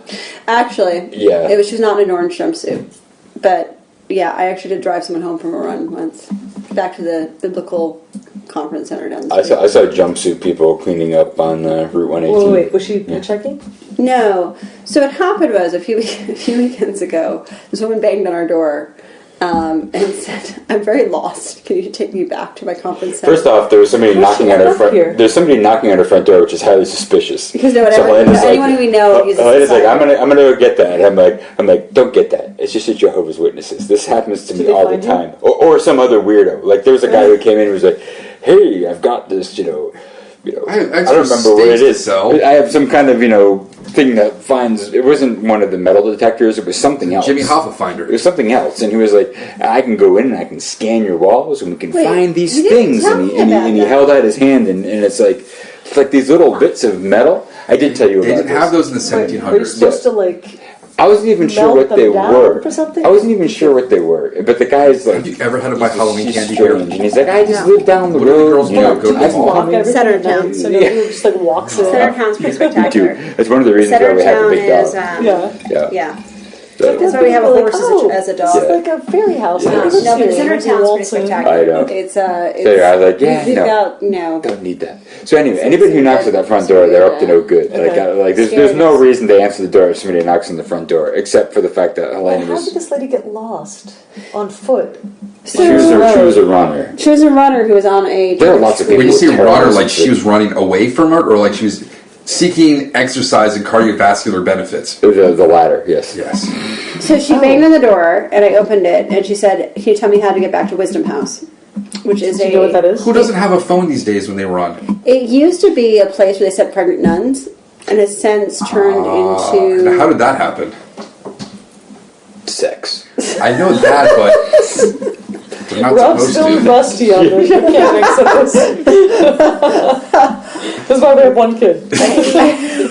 No, it's not. Oh, you're not supposed to talk about that. Let's talk about the ticks. What is up with the tickage in your? It's Forest. fierce. It's fierce. Yep. Is it because we're near Lyme? I think there's just a lot of. I mean, I don't know. Deer. It's a deer population. It's a lot of ticks. No, lot of it's a mammalian deer population. population. I think it's also that the bats are getting that fungus thing. So there's not so many bats. And It's also that we didn't get a hard frost. didn't get a hard frost. It was a very mild winter. The ground barely froze. Didn't freeze. It didn't really We freeze. didn't get a full freeze There may this have been year. a few days when it was hard, but It's the second year in a row. Yeah, So the I've got a tick horrendous population- tick story that you can ask me if I'm guiding you, but I'm not going to tell you over the podcast. Chris Sereno's story. Yeah, I'll tell you off the mic. Anything else you want to say about your place? It's pretty chill out here. it is chill. Very chill. So quiet. Yeah. They literally have a horse that it's Mrs. Ed. Where is she right now? I think she went upstairs. I think she actually She went did to put bed. herself to sleep. She's a 2-year-old Rottweiler Great Dane. Great Dane. Great Dane mix. That is how big? 115. 110, 115. Now, if she was pure Great Dane, how big would she be? 115, 110. 115 by 120. Like Maybe 5 pounds more. Big Mona was 120. She's a little faster on the start because she's Yeah. a Rottweiler. She's got the faster back legs. And what size is that dog bed? That's extra the biggest large. one you get. Yeah. Extra large. Alright. That's it. I'm going to have a matzo ball soup with Black Cindy. You know the Russian people. Can Big Red cook us up something? I'm sorry, Big Red's our old neighbor. Can Red cook us something? Alright then, I get the silent treatment. That's a wrap for our trip to Montreal. I'm glad we're back. It was an easy drive. We got up fairly early on Easter morning, and Zach and we'll call her Barbara had Easter stuff set up. So the Pixie and their girls, went around and did an Easter egg hunt, though they thought the turkey in the yard was trying to steal their eggs to lay on them. Pixie was very happy with all of the gifts she received for Easter, being that we don't celebrate Easter. In fact, we didn't even do Passover this year because we're traveling and eating up there. She had a good Easter. We came back. It was very hot on the drive back. Had to have the air conditioning on. Next time I will bring flip-flops and shorts with me when we travel north and then return south when it's warm. If you want any of the addresses for the places that we ate, I'll have them up on my Google map on places to eat. Pictures will be up on the blog, Instagram, etc. And upon returning, my jasmine plant died from lack of rain, while everything else seemed to grow fully. The butterfly weed in the front is amazingly bright orange. The yard grass grew up to 10 inches in spots, and I could barely cut it with the mower. The weeds proliferated while we were gone. The dandelions, the freaking violets, and buttercups, and wild strawberries in the yard. So I've spent the last 2 days trying to get back in order with my yard. And all the stuff I planted as seeds have sprouted. So cucumbers, melons, squash, different climbing vines. So it was nice. It was nice to be gone, but it's good to be back. I'm enjoying my routine. Next up, we've got the Shad podcast, maybe an interview, and then the Project Healing Waters 2-Fly tournament. If you have not had time to visit the Project Healing Waters website, go there now, phwff.org. Make a contribution, a donation to the 2-Fly tournament. Let's see how much we can raise on this 11th year. And your funds literally save lives. Your donations will help change someone's life for the better. So if you have a couple dollars to spare, please throw it towards Project Healing Waters. And I want to give one last shout out for my haircut. It was by Notorious Barbershop, 4677 Rue Notre Dame in Montreal, Quebec. Fantastic. Thanks so much for listening to this one. We'll start talking about fish again soon. Thank you for joining us for the Fly Fishing Consultant Podcast. For more information or to contact Rob, please go to www.robsnowhite.com. And if you lack the strength of your own, honey, hold out your hands and take it from an old man.